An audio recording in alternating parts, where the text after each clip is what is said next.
What's going on, YouTube? So, man, look, right off the bat, I'm learning a lot. I'm learning a lot. This situation with Kobe is teaching me like life lessons at this point. The man played 20 seasons and accomplished a lot of things in his career that a lot of players will never ever be able to accomplish. Even the person that y'all considering as the GOAT and LeBron James tried everything that he could, stacked the deck, stayed in the East as long as he could, went to the West, took control of organizations to try to win, paid off media pundits to try to spew a narrative that will put him in the conversation, and yet after spending all of that money, and let's not forget the accusations about his ability to have the longevity that he has, but that's neither here nor there. We're not going to go into that. What drives me about this whole situation, dog, is I'm watching people who were lesser talents, well, not talents, but had lesser careers. They were not able to accomplish the things that Kobe accomplished, and maybe felt that they should have accomplished those things, but they were not able to. I'm watching them being given a platform to diminish this man's legacy for whatever reason. It's a lot of other superstars and past players and talents that they could talk about, dog, that they could spend time talking about. Why, after this man passing, so much is going into diminishing this man's legacy, bro? Like, y'all, out here on YouTube, that's what the issue is. And I really hate the fact that, being an African American man, male myself, a lot of times you get a lot of pushback in the black community when you talk about other black, entities or celebrities or personalities or people, because we do want to stick together, man. So, in my personal life, I get a lot of heat for talking about LeBron, because LeBron should be somebody that, as a black father, as a black man, I guess people feel like you should idolize him. But, man, I don't idolize anybody, man. You know what I'm saying? I don't idolize anybody. And for the most part, bro, we just talking about sports. And I had to say that because I'm getting a lot of heat from folks about, people want to use your blackness against you when we really just talking about basketball, and that's really primarily the conversation.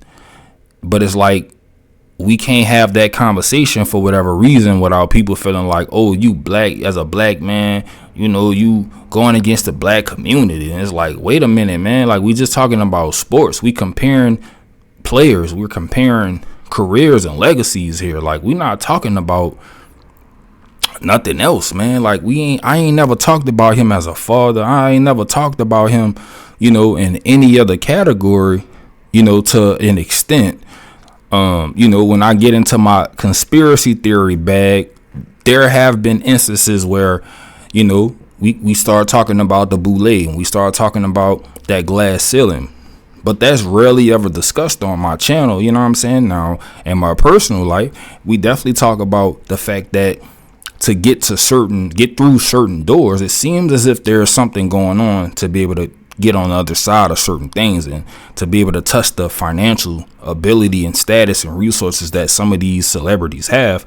It seemed like they had to do something strange for that piece of change, but we don't know if it's some, we don't know if it's some sacrifice stuff going on. We don't know if it's some backdoor stuff going on, if you catch my drift. We don't know what people are really having to do to get to these places, but it seems like, dog, for the past, as long as I've been, able to see and hear and think clearly, you know what I'm saying? Well, to some people that may not be very much, saying very much, but some people think I don't see or hear or think clearly, I guess. But as long as I've, been able to, have these conversations and been able to absorb knowledge, dog, that has been a thing. The secret societies and all of this stuff that's kind of been out there. It seemed to be more prevalent now today with social media and technology, and people being able to have a voice, from anywhere at any time. But I rarely ever discuss those things. It's really talking about basketball and, seeing what's being done to drive this narrative, seeing the resources being used to keep certain names alive. And I think for a lot of us here on YouTube in this space, and, we've been fortunate to be able to have these conversations and to have so many great YouTubers who are great at, the statistical analysis of these players, who have done the homework of, going back in history and looking at and, things and adding context to their careers, man. There are so many channels you can go and pull from that you can put pieces of the puzzle together for yourself, and when you start doing a little research, you do have to ask the question, what did Kobe do? What did he do, dog? Why are we seeing people who the Gilbert Arenases of the world, not too much on T-Mac. I just feel like T-Mac was put in a tough position, and he just kind of wanted to, that's the competitiveness in him to say, man, if I would have had those opportunities, forgetting that, you did have those opportunities, my boy. You know what I'm saying? You had those opportunities, but like many of you are stating, why not rephrase that conversation, right? Why are we not looking at the fact that you could have put yourself in LeBron's shoes and could have had all of the teammates that he's had and said, oh, I would have won if I would have played with a prime Dwayne Wade and a prime Chris Bosh, a prime Kevin Love, a prime Kyrie Irving. Why we got to throw Shaq in the mix? You dig? I get Shaq dominant, but there's a lot of scenarios he could have put himself in, like Boston. They had a full-headed monster over there. So why not put yourself in any of those other situations? Why did we choose Kobe? And it seems as if there's something going on. If you notice, and this could just be me, when they start making money in the media, like at first, when Gil's Arena first dropped, dog, and Gilbert was kind of doing his thing, it was more authentic, right? It was coming from a place of truth. It wasn't driven by any machine, or the context of his conversation wasn't being scripted or constructed for him. You know what I'm saying? You wasn't being sponsored by Underdog, and you wasn't popping out on sports centers and stuff like that, So it seemed like those conversations that they were having amongst athletes was a little bit more authentic and a little bit more truthful.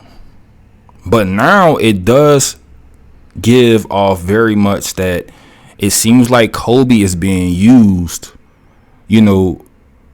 for clicks.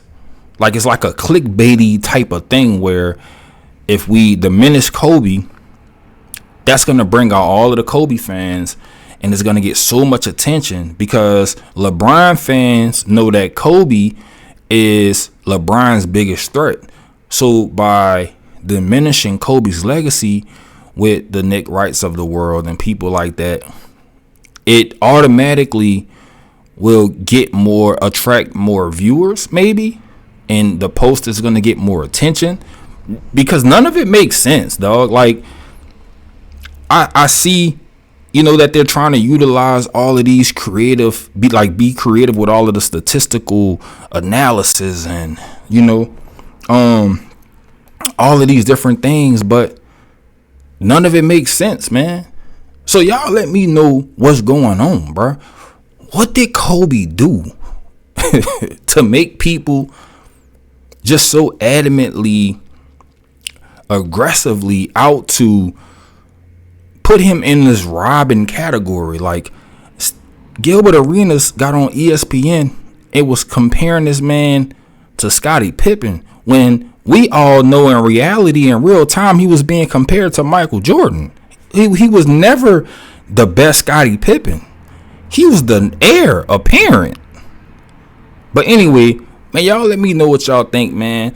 I got another video I'm working on that I'm gonna drop, but I wanted to hop on here real quick and just kind of go off the dome and just try to have a conversation and try to figure out, with y'all together, maybe we can try to solve what's happening right now. Why is there such a drive to diminish Kobe? What's happening? What did he do? Y'all let me know y'all thoughts down below in the comment section. And yeah, I'll see y'all on the next video. Peace.